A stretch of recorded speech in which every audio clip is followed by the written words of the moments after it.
do you know who the Jesuits are and what their oath means to you? And the inheritor of the Templar nuance are the Jesuits. Now the Jesuits, of course, are the ones who behind the scenes control many things. They were founded on the 15th of August, 1534 by Ignatius Loyola and were sanctioned by the Pope on the 27th of September, 1540. So they were created, as it were, to stand against the Reformation. They were designed to destroy the Reformation. Loyola wanted the order to be champions of Catholic unity, and of course submission to Christ's vicar, the Pope, was absolutely essential. Here you have the institution of Loyola's organization by the Pope on this particular day, and there are some interesting analogies which we will find here. Here, for example, there's considerable analogy between Masonic and Jesuitic degrees.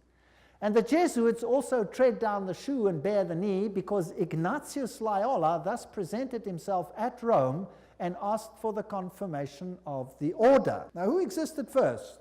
Freemasons or the Jesuits? The Jesuits existed first, of course. They were to obey as a corpse, perite, a cadaver. The reconstitutions repeat 500 times that one must see Christ in the person of the general, and even if God gave you a dog, you must obey him as though he were Jesus Christ himself. Loyola's statue in a Jesuit retreat, Loyola in vision, the Society of Jesus constituted in the Chapel Notre-Dame, Notre-Dame, 1534, now the Chapel of the Sacred Heart in Paris. Many, many occult incrustations, and this is the famous Jesuit oath that each Jesuit makes when he becomes a Jesuit. Now, it'll tell us something about the character of the Jesuits. There it says, I, and he fills in his name, in the presence of God and all the saints and all these things, swear that His Holiness the Pope is Christ's vice-regent and is the true and only head of the Catholic Universal Church, etc. It also says here that this power was given by the Savior, Jesus Christ. He has power to dispose heretical kings, princes, states, commonwealths, governments, all being illegal without his sacred confirmation, and that they may safely be destroyed. So a Jesuit swears that if a government is not subject to Rome, it can be what? Destroyed. I further declare that I will help and assist and advise all or any of His Holiness's agents wherever I shall be, and do my utmost to extirpate the heretical Protestant or liberal doctrines. Liberal doctrines are doctrines where you decide what you believe. You take the liberty of making your own choice rather than allowing the Pope to do it for you, and that will be destroyed, and all their pretended powers.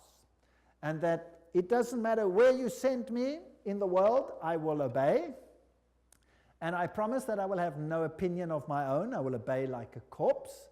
And I will make war, secretly or openly, against all heretics, Protestants, and liberals, as I am directed to do, to extirpate and exterminate them from the face of the whole earth.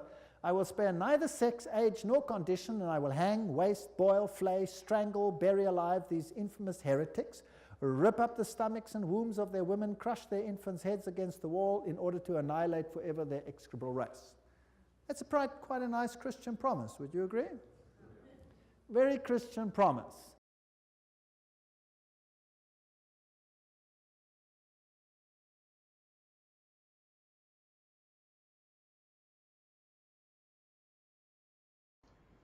Because Jesuit actions are centered on blind obedience to their superiors, they are told that they will never be held accountable for anything they do, not even by God. They are absolved of all personal responsibility as they become mere puppets for those that are higher up in the hierarchy. A professor told a student who was studying under him to become a Catholic priest, "You will never have to give an account to God for actions you do by the order of your legitimate superiors. If they were to deceive you, being themselves deceived, They alone would be responsible for the error you have committed. Your sin would be imputed to you as long as you follow the golden rule that is a base for all Christian philosophy and perfection, humility and obedience. See how deceitful this is. The superiors are basically saying, you'll never have to give an account of your actions to God, don't worry about it. This allows them to perpetrate any act in the belief that they are beyond judgment. If their superior tells them to carry out a murder, they think that if they obey, then God will not hold them accountable and will instead blame the superior. This is one method the hierarchy uses to overcome or bypass the conscience of an individual. When you combine this with the spiritual exercises that have taught them to suppress human emotion and imbued them with demons, you can see how they would become capable of some extreme acts of violence, and anything else for that matter. A second vital principle for Jesuits can be summed up in the phrase, "The end justifies the means." Remember this one, it's very important. Before this maxim, the ideas of absolute right and wrong completely vanish. Conceivably, there is no crime or atrocity that is not allowed as long as it is for the greater glory of God. In fact, the sins that achieve the right result become holy in the eyes of the Jesuit, no matter how disgusting. You can lie, cheat, steal, rape or murder, but if the ends are the right ones in their eyes, then the means are justified. This exact concept also exists in Islam, where lying, deception, murder and other atrocities become acceptable if it furthers the cause of Allah on the earth. A third twisted principle of the Jesuits is probabilism. If a Jesuit has in mind to do something but knows it is very probably illegal, if he can find the merest hint that it may not be, he is allowed to continue with his action. For example, if he consults 100 teachers or doctors about his intended action and 99 say that it would be unlawful, but then one tells him that it may not be, he can act on that 1% probability that it is in fact lawful. In fact, if the Jesuit can imagine any reason in his own mind why his action may not be unlawful, however unlikely, this frees him to do it. It's a form of self-deception, lying to yourself to try to keep the conscience clear. Fourthly, there is the idea of directing the intention. This is the idea that if the person meditates on something holy while they perpetrate something evil, the soul contracts no guilt or stain. Therefore the Jesuit can kill someone or lie or cheat or steal, but as long as he is focusing on something holy at the time in his mind, their soul remains white as snow. Again, such is the depth of deceit within the Jesuit system that they deceive even themselves. Fifthly and finally, there is the doctrine of equivocation or mental reservation. This policy allows the Jesuits to follow a secret policy while stating something completely different to the outside world.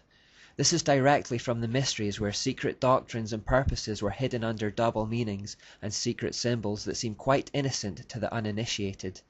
A Jesuit quoted, "It is permitted to use ambiguous terms, leading people to understand them in a different sense from that in which we understand them. A man may swear that he never did something, though he actually did, meaning within himself that he did not do so on such a day, or before he was born, or under any circumstances, while the words he employs may have no such sense as would discover his meaning." He goes on to say, "It is the intention that determines the quality of the action, and one may avoid falsehood if, after saying or denying something aloud, then add something under his breath that, if true, would make his statement the truth." So take this example. A Jesuit murders a man on a Thursday, and the police take him in for questioning and ask him if he murdered the man in question. The Jesuit replies, "I did not murder him," which is obviously a lie because he did, but then under his breath or mentally he adds the words, "on Friday." These inaudible words that he whispered to himself after the initial lie have now made the statement true. By doing this, Jesuits can permit perjury and in their own eyes remain blameless.